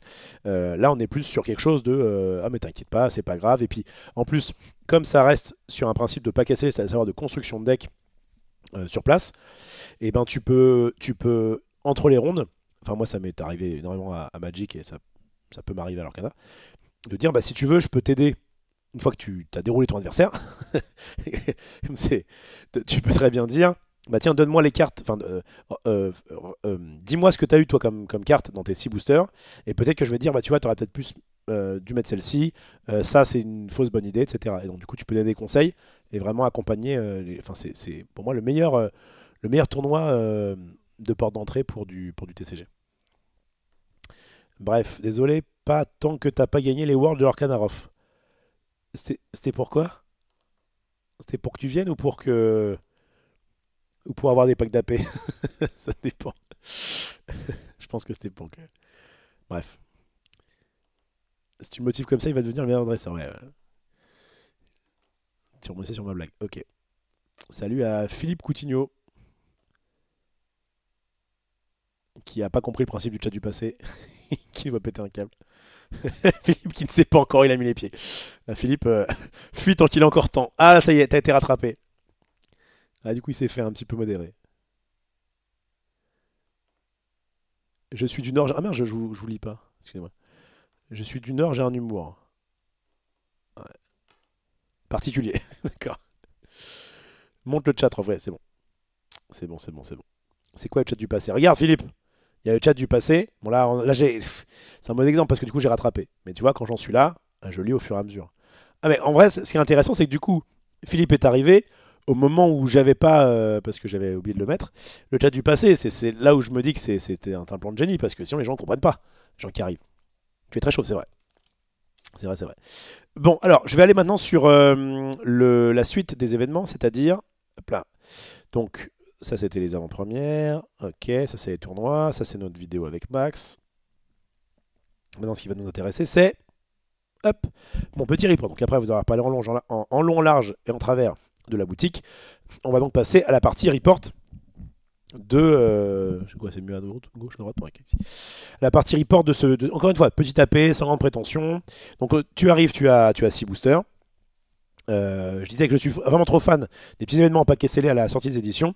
J'espère que Disney Lorcana FR, excusez-moi encore pour ma voix, mettra ça plus en avant pour les prochains sets. Alors c'est une petite, voilà, une petite pichenette que j'ai envoyée à ce super compte officiel qui a maintenant 518 abonnés et qui, on le rappelle, est géré de main de maître par la petite quick en question qui, dès que je fais un peu de l'Orcana, est présente dans le chat pour voir que si je dis pas trop de conneries. Enfin, en tout cas, à deux doigts de me sentir un peu surveillé. Enfin, ça fait plaisir, c'est une amie. Donc voilà, donc on ouvre les boosters, on est très content. Et en plus, à l'Orcana, comme il y a minimum 2 rares par booster, plus les rares foils, et ben ça donne de quoi bien s'amuser. Hop là, non, perdu. J'ai fait un autre post, c'est ça? Oui. Et donc, vous allez. Alors, par contre, j'ai galéré dans cette boutique à essayer.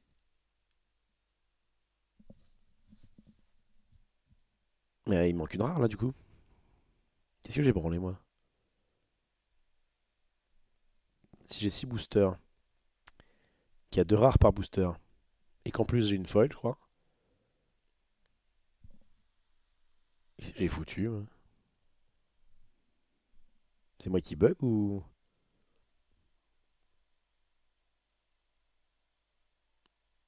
Attendez,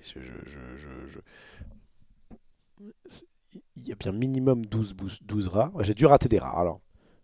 J'ai dû rater des rares dans mon. Qu'est-ce que j'ai foutu? Les calculs sont pas bons, bah non.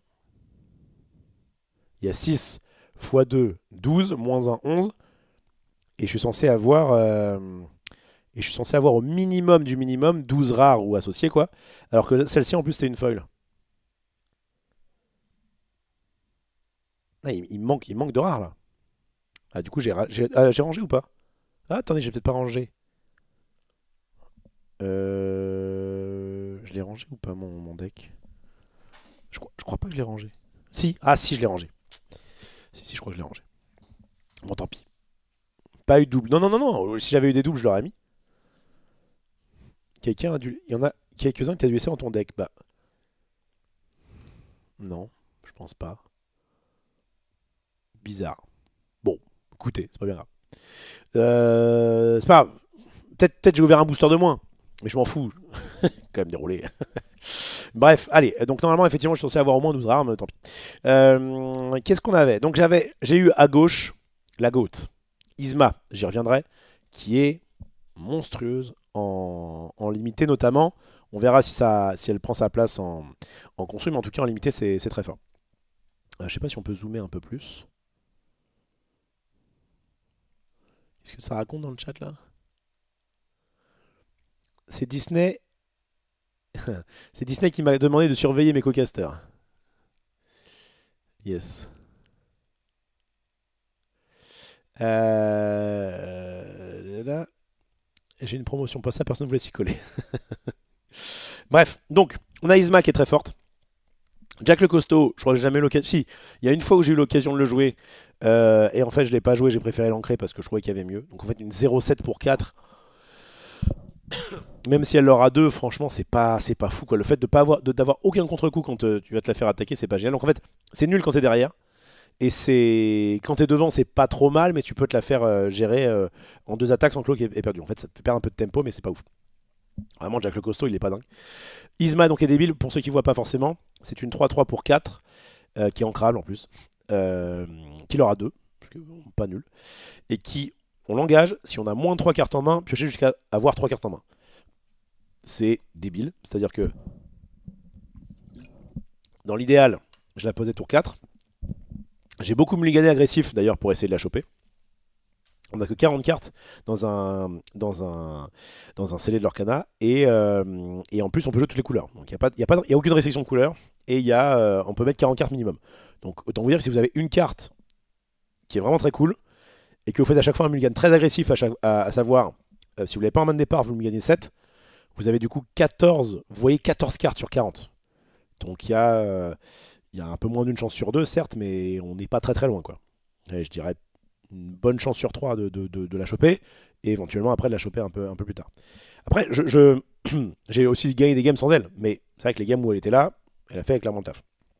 Pourquoi? Parce que, en gros, le principe, c'est, comme on est en paquet scellé, on va avoir très peu de cartes qui permettent de piocher, et très peu d'anti-bêtes. Et en plus, les anti-bêtes, notamment cette édition, ça met souvent 2. Enfin, c'est souvent des blasts qui mettent 2, quoi. Il y en a au moins 2 auxquels je pense qui mettent 2 blessures. Donc en fait, le fait d'avoir 3 et le fait qu'il n'y ait pas d'anti-bête, et le fait que de base, c'est très difficile de leur piocher des cartes, et que ça se joue énormément en carte d'avantage. C'est pour ça d'ailleurs que je vous conseille, si jamais vous faites un paquet scellé sur l'Arcana, de ne pas mettre des objets de merde, de ne pas mettre des actions qui font juste gagner un de l'or, perdre un de l'or, machin. Non, vous voulez des bêtes qui tiennent le board et qui vont faire leur CA en gérant les bêtes adverses, et au bout d'un moment on a dans l'aventure. Franchement, c'est pas déconnant d'avoir un jeu avec que... Alors, en fait, à l'Arcana c'est plus... C'est un peu ce que j'appelle... tu finis un peu ton deck au pipi, c'est-à-dire que moi des cartes que j'aurais voulu garder absolument, il y en a peut-être une bonne trentaine, quoi. Et après j'ai dû mettre des cartes un peu moins pires. Alors je suis moins fan de ce genre de deck build que l'inverse où c'est j'ai l'embarras du choix, j'ai entre 40 et 50 cartes, il faut que j'en retire. C'est évidemment les builds les plus sympas, quoi. C'est souvent ce qu'on a en draft à Magic. Mais là c'est un peu l'inverse, quoi. C'est bon. Bah, maintenant on va mettre un petit peu, on va combler avec des choses qui sont à peu près ok, qui sont généralement ancrables, que tu vas pouvoir mettre. Voilà, ok, t'as des 3-3 pour 4 qui leur a un ou deux où tu te dis bon, c'est pas fou, mais vas-y, ça peut faire le taf, quoi. Bref, Jack le Costaud, Dingo, un 4 heures d'atteinte pour 5. À chaque fois que ce personnage est envoyé à l'aventure, choisissez un personnage qui gagne hors d'atteinte jusqu'au début du prochain tour. La seule fois où j'ai voulu la jouer, je crois que j'ai préféré l'ancrer.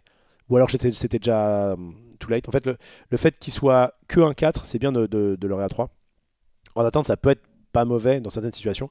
Mais en fait, comme il faut qu'il aille à l'aventure pour faire quelque chose, il est 1-4, après il se prend tout.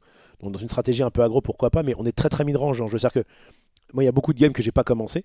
notamment comme c'était un BO3 et que j'ai gagné la part de mes games, bah du coup il y a beaucoup de games que j'ai pas. Donc si, mettons que je perde le toss, je crois que j'ai dû être à 1 sur 3 sur le toss. Si je perds le toss et que je bats mon adversaire quand même, je vais encore ne pas commencer, parce que souvent c'est quand même mieux de commencer, je vais encore ne pas commencer la game 2. Donc vous voyez, la stratégie agressive d'un dingo est pas forcément évidente. Jody Hops, 3-6 pour 6, qui à la fin de votre tour, vous pouvez choisir et redresser un de vos personnages, c'est pas trop mal. En fait, on veut vraiment surtout chercher les stats. 3-6 pour 6, c'est un peu léger, mais c'est ok, ça leur a 2. Le Hades, 3-4 pour 6, qui dit durant le tour de vos adversaires. Chaque fois que l'un de vos autres personnages est banni, vous gagnez 2 éclats d'or. Bah, pareil, dans une stratégie qui est défensive, c'est nul. Mais je sais que ça pouvait vraiment finir des games et ça m'a notamment aidé. Le dingo, par contre, il est très bien. 5-5 pour 6, malheureusement non manquable, mais qui a charge et insaisissable. Donc il a de bonnes stats. Il a charge qui a une très bonne capacité. Il a en plus un insaisissable qui peut vraiment être le nerf de la guerre des decks en paquet scellé parce que bah, du coup ça peut aller au bout. Donc c'est vraiment, il est très bien ce dingo. Donc, voilà, je pense que j'avais une bonne rare, une excellente rare, et le reste, c'est pas non plus dingo. Cette Madame Mime, j'ai hésité à la jouer parce qu'en fait, elle peut en fin de partie, si encore une fois on est devant, dire qu'on peut défausser une carte de notre main pour 2, gagner un éclat de l'or, mais elle est non ancrable et elle a des stats vraiment pas ouf. Cette Sissou, elle s'intéresse surtout au. J'aurais pu la jouer parce que 3-3 pour 4, kill aura 2, c'est pas absolument nul, mais c'est vrai que c'était risqué. Le fait qu'il soit non ancrable, c'est chiant, et sa capacité qui fonctionne avec les dragons, bah évidemment, je crois que j'avais quelqu'un comme dragon. Moi j'avais elle et sa version. Unco qui coûte 5. Hiro machin, je crois qu'il s'intéressait surtout aux objets ou aux inventeurs, mais oui, il avait ça qui n'était pas forcément ouf, 5 pour 4. Yokai, j'ai failli le jouer parce que il était ancrable et j'avais un yokai qui coûtait 4.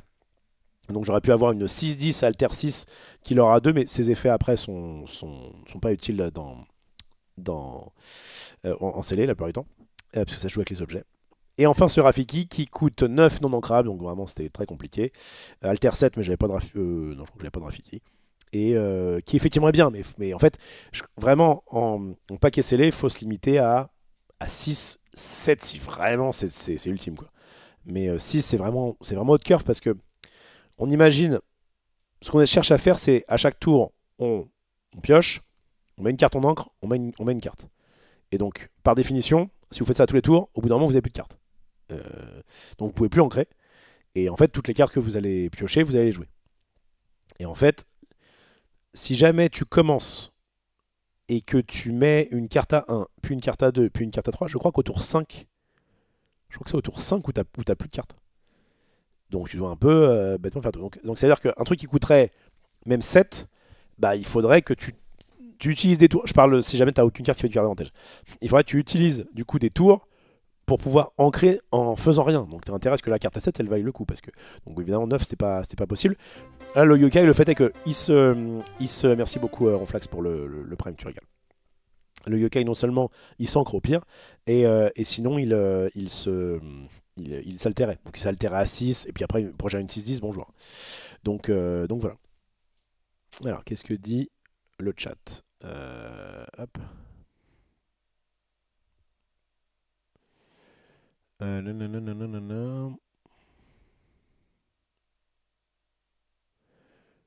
Toujours jumelé, j'avais envie de brûler la carte. Je me la suis mangée à toutes mes games perdantes et moi évidemment je n'ai pas de drop. Je vais en parler. Nouveau Simba jaune Alter 3, Voko en strat. J'ai vu que la carte était chère sur Card Market, mais je ne sais pas si c'est aspect collect ou strat. On va en parler après parce que là du coup c'est pas. C'est à moins de choses après mon absence. Moi ça va.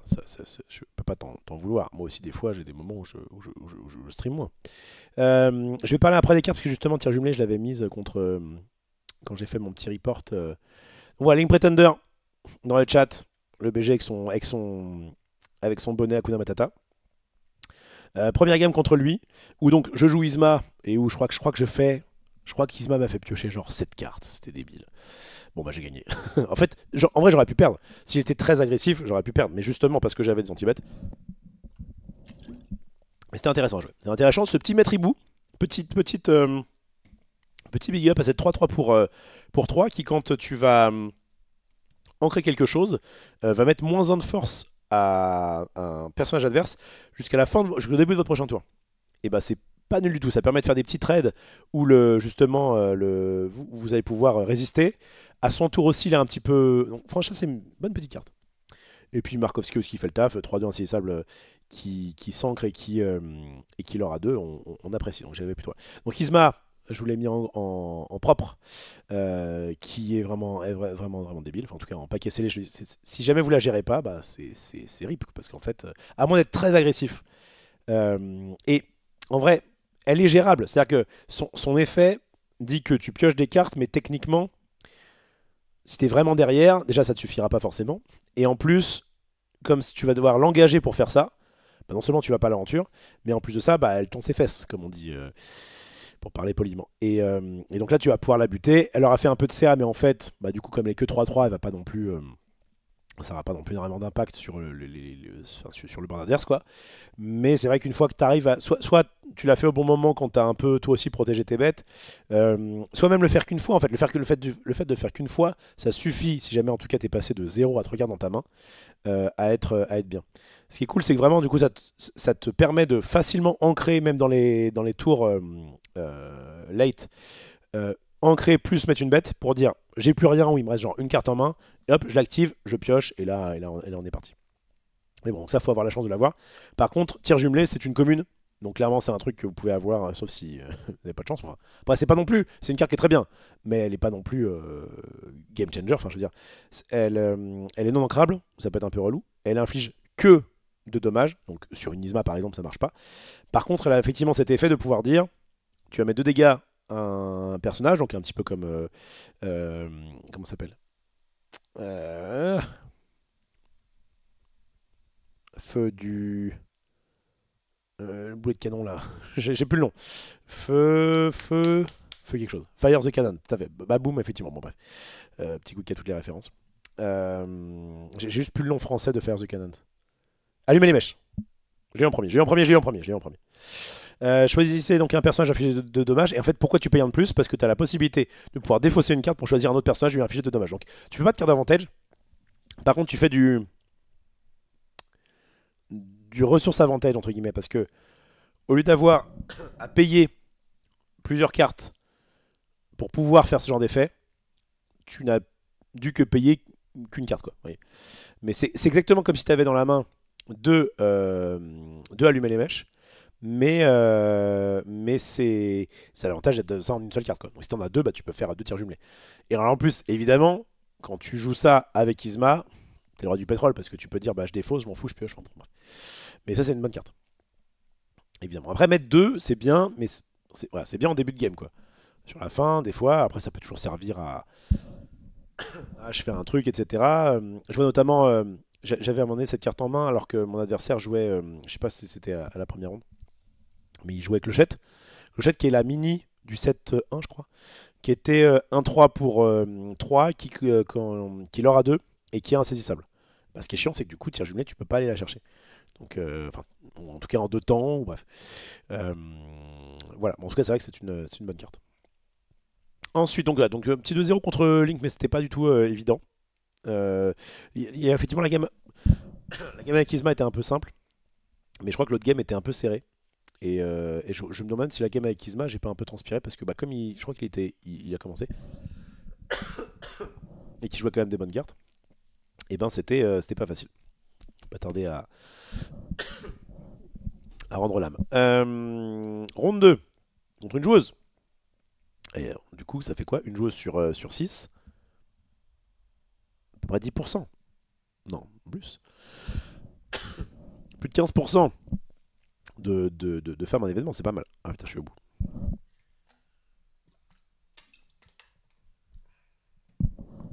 Je pense pas que je fasse le point méta, désolé. Elle m'a sorti un grand tout qui était horrible. Capitaine tête de mule, 4-3 pour 5, il aura 4. En fait, elle était à 2 doigts de me tuer. Elle a fini à 19 $. Ça s'est vraiment joué à... elle a pioché une carte qui justement était une action qui n'était pas bonne. Et qui n'était pas juste une bête qu'elle aurait pu mettre et puis gagner au tour d'après. Et donc ça m'a offert la victoire, mais ça m'a clairement fait transpirer. Et la deuxième partie s'est très très bien passée. Je crois que vraiment il n'y avait pas grand chose à dire parce que j'ai déroulé. Aïe. Dernière ronde, allez, on y croit. Dernière ronde, c'est la game où vraiment je... Regardez, il est à 16 de l'or. Vraiment, c'était vraiment chaud. Et j'arrive quand même effectivement à... Ah non, ça c'était la toute... Attendez, je me suis gouré dans les photos. Ah merde. Non, c'est bon, je me suis pas gouré. Non, je me suis pas gouré. Si. Non, je me suis pas gouré. Ça, c'était la première game où du coup, c'était super chaud. J'ai eu Hades, mais qui en fait m'a pas servi à grand chose. Et en fait, pourquoi je confonds? Parce que à la dernière game, je suis extrêmement aggro. Parce que du coup, j'ai commencé, parce que j'ai perdu la... c'est la seule game que j'ai perdu du tournoi, c'était la deuxième contre lui. Et du coup, j'ai pu enfin avoir ce côté agressif à la troisième game. Et je fais tour 1 quelque chose, tour 2 quelque chose. Et il fait tour 1 rien, tour de rien. Et j'ai dit, bon, normalement, ça va bien se passer. Et après, j'étais irrattrapable, notamment grâce à un petit Hades, que j'ai dû mettre là d'ailleurs. Ouais. Ce petit Hades qui. Alors, que je vous conseille. Enfin, oui, je pense que si vous l'avez, vous le jouez. C'est pas forcément une carte ultime parce que, comme je vous le disais tantôt, elle est pas du tout bien en défense. Elle a pas des très bonnes stats. Et voilà. Mais c'est vrai que quand vous êtes devant, durant le tour de votre adversaire, chaque fois que l'un de vos autres personnages est banni, gagnez 2 éclats de l'or. Bon, bah, c'est soit tu me les tapes, tu me les bannis, et dans ce cas, je gagne de l'or, soit tu me les bannis pas, et dans ce cas, je vais à l'aventure au tour d'après. Bon, bref, c'était assez horrible. Par contre, une carte horrible aussi, que lui m'a sorti.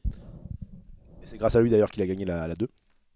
Mister Big, 1-1 pour 4, qu'il aura 3, et qui dit ce personnage ne peut pas être défié par des personnages avec 2 de force ou plus. Et le problème, c'est que moi, les 1x, les cartes qui ont que 1 de force, souvent je les mets pas.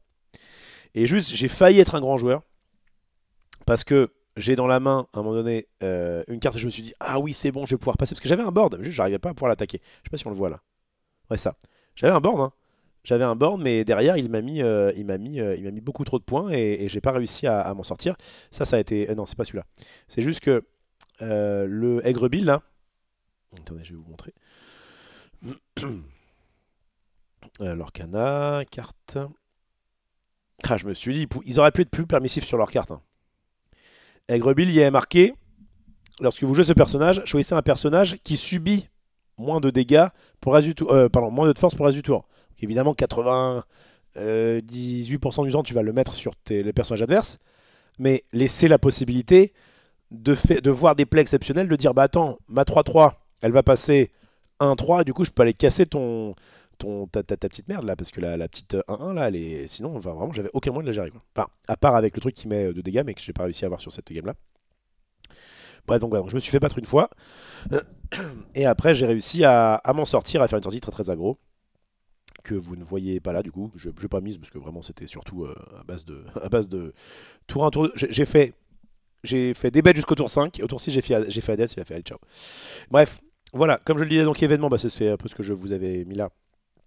Événement fort sympathique, avec notamment donc cette personne que je n'ai pas rencontrée, je crois qu'il s'appelait David si je ne m'abuse, mais qui, en gros, je crois qu'il a fait qu'une victoire et 2 défaites.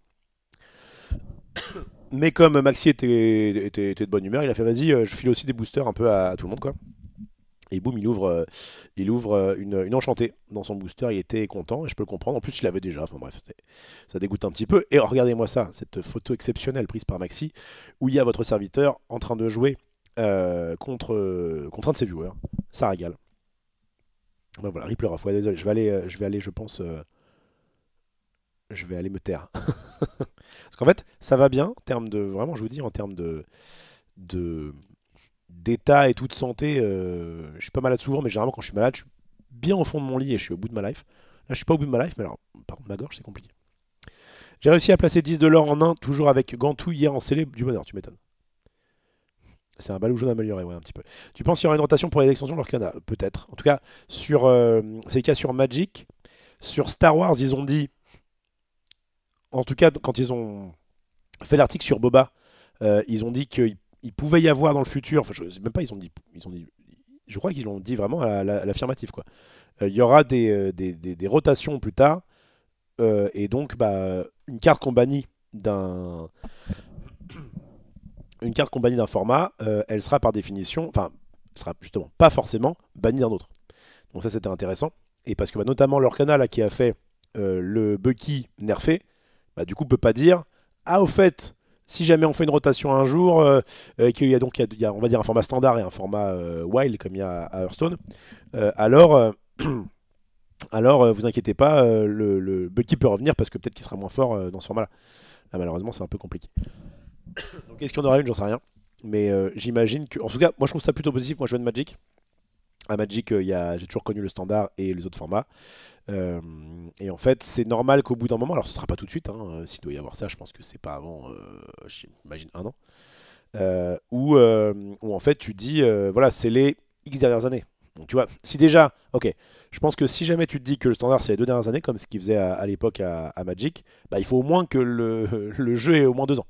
Donc à mon avis, voilà, on a un petit peu de temps, mais ce serait pas déconnant parce que en fait, euh, à Pokémon, il y a des rotations, à Magic, il y a des rotations, et à Yu-Gi-Oh, il n'y en a pas, mais est-ce que c'est un bon exemple? J'en suis pas certain. Bref, tous les jeux qui pour moi ont duré, il y a eu des rotations, à part Yu-Gi-Oh! Et à part Yu-Gi-Oh! En fait, à part les jeux japonais. Les jeux japonais, ils ont un système de rotation interne qui s'appelle le power creeping, et qui est de dire, on fait des éditions toujours de plus en plus fort, et au bout d'un moment, de toute façon, les anciennes cartes, vous les jouez plus parce qu'elles ont plus assez bonnes. Bref, je caricature, mais c'est un peu ça. Donc là, comme l'Orcana suit pas mal, je trouve, la trace de Magic sur pas mal de points, les 3 éditions par an, comme il y avait à l'époque, 4 éditions par an, je veux dire. Euh, le fait d'avoir une méta qui. Enfin, le fait d'avoir un power creeping qui se veut plutôt doux par rapport au jeu japonais, ce serait pas déconnant, on verra. Au plus proche du bar, ça optimise le placement dans la salle. Ouais, alors en plus, je dis ça, mais j'ai même pas consommé. Oui, je suis une sale race. Après, je bois pas spécialement. Et je vous dis, comme on était que 6 ça. Enfin, je bois que de l'eau, quoi. Comme on était que 6 c'est allé assez vite. Et en fait, bah, j'ai pu partir avant que ce soit l'heure de goûter, en gros. Vous voyez. Sinon, je pense que j'aurais pris un petit truc histoire de dire.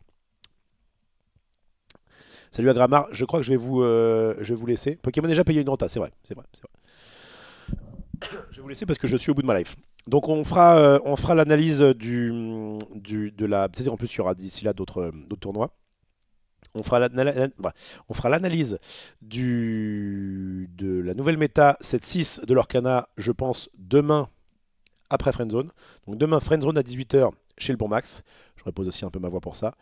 Et puis, je vais essayer donc de revenir à peu près ici sur les coups de 22h, histoire de parler un petit peu méta, voilà, voir un peu ce qui se passe et ce qu'on pourra tester dans les prochaines émissions. Quand est-ce que tu débiles pour le Vésinet? Bah justement, je vais d'abord m'intéresser à ce qu'ont fait les gens qui, avec ça à faire, et qui se sont butés un peu sur cette nouvelle extension. Et après, en fonction de ce qui est fait, je vais moi aussi build de mon côté. T'as encore de la voix préférée d'un autre? Je sais pas. Je suis pas sûr. Je ne sais pas. Bon. En tout cas, je vais essayer de la préserver là jusqu'à demain. Je vous fais des gros bisous.